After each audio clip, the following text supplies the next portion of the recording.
कैसी है चटनी, कैसी है? दुनिया की वर्ल्ड फेमस चटनी है ये। अगर आप वलसाडियन हो तो आपको इतनी सारी आइटम देख के पता चल ही जाना चाहिए कि ये जगह कौन सी है। यस गाइस, पुरोहित खमन हाउस, इनके पास खमन में बहुत सारे वेराइटीज है। एक डिश खमन।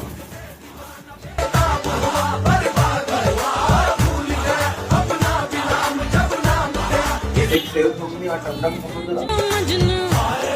इन्हें क्या मैं समझूं, रोज हो जाते हैं ये किसी ना किसी पे फिदा। अरे हाँ, आज इसके पीछे कल उसके पीछे, क्या ठिकाना है इनका कि हो जाए कब लापता।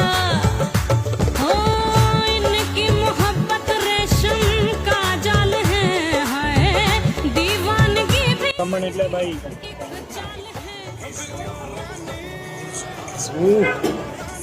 भाई दही खमन भाई बेस्ट, ये आगे जाओ। બેસ્ટ સેલર खमन ट्राई करने जरूर आना।